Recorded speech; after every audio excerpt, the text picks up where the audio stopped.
یہاں تک لکھا امام سفوری نے کہ قیامت کے دن اللہ ایک بندے کے لیے دوزخ کا حکم دے گا. بندہ جہنم کی طرف جا رہا ہے، فرشتے زنجیریں ڈال کے کھینچ کر لے جا رہے ہیں. بندہ جا رہا ہے دوزخ کی طرف، فرشتے کھینچتے ہیں تو وہ پھر مڑ کے پیچھے دیکھتا ہے. توجہ ہے میری بات پر؟ ادھر دیکھنا ذرا. وہ کئی دفعہ کسی کو کھینچتے ہیں نا تو مڑ مڑ کے پیچھے دیکھتا ہے. چلو آپ کو سمجھاتا ہوں، سمجھ آ جائے گی. وہ جب سکول جانے کو دل نہیں نہ کرتا تھا جی، انتے اسی لیکچر دینے نا اپنے بچیاں نو، اور بڑا 1.5 گھنٹے کا، بچے ناراض نہ ہو جائے.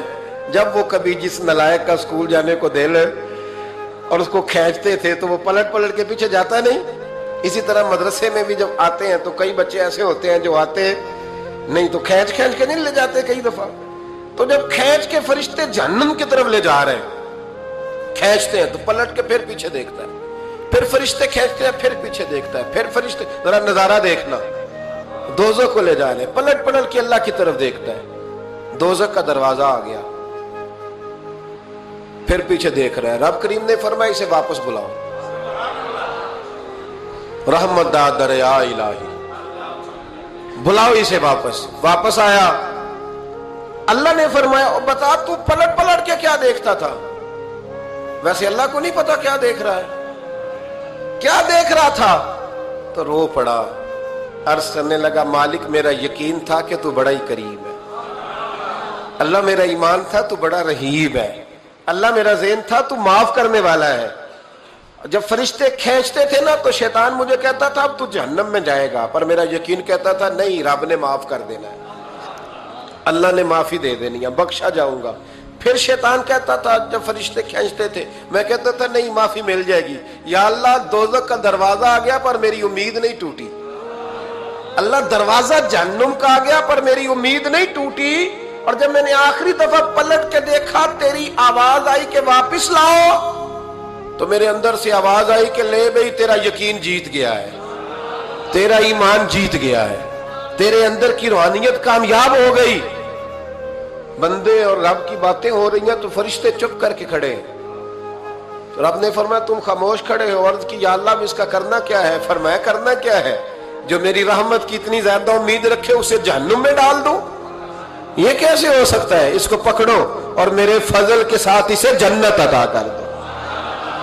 تو پہلی بات یہ کہ اللہ کی رحمت کی امید رکھیں. صبح سے شام تک کہیں الحمدللہ. کیا کہیں؟ ایک ہوتا ہے تکبر کے طور پر بڑھ کے مارنے کے لیے ذکر کرنا، وہ منع ہے.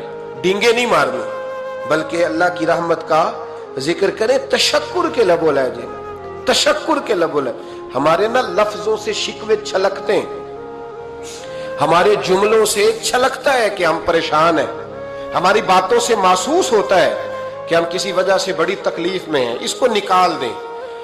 جب بندہ اللہ کی رحمت کی امید کرے گا تو اللہ بھی پھر رحمت، فضل اور کرم کے بادل ہی برسائے گا.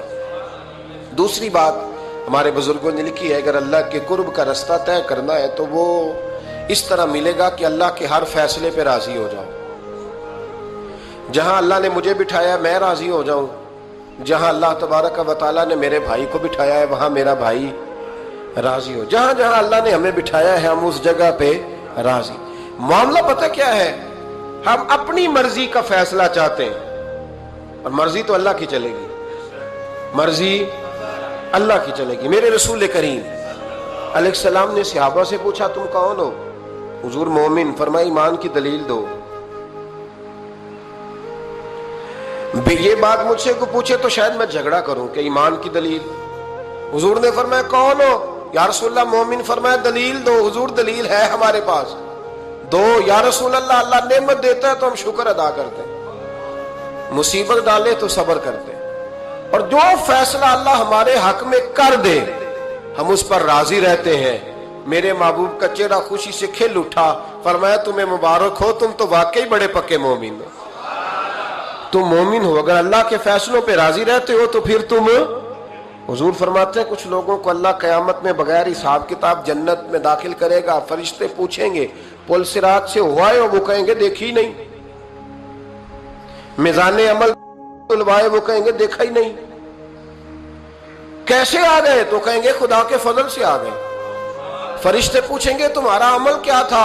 وہ کہیں گے کچھ بھی نہیں، عام لوگوں کی طرح نماز پڑھتے تھے، روزہ رکھتے تھے، حج فرض ہوا تو کیا، زکوٰۃ اگر ہمارے اوپر لاگو ہوئی تو دی، عام روٹین کے معاملات۔ تو فرمائے اتنی بڑی فضیلت کے بغیر حساب کتاب جنت، کوئی تو وجہ ہوگی۔ تو بندے عرض کریں گے وجہ ایک ہی تھی کہ رب جو ہمارے حق میں فیصلہ کرتا تھا ہم اس پر راضی ہو جایا کرتے، ہمیں کوئی شکوہ اس پر رہتا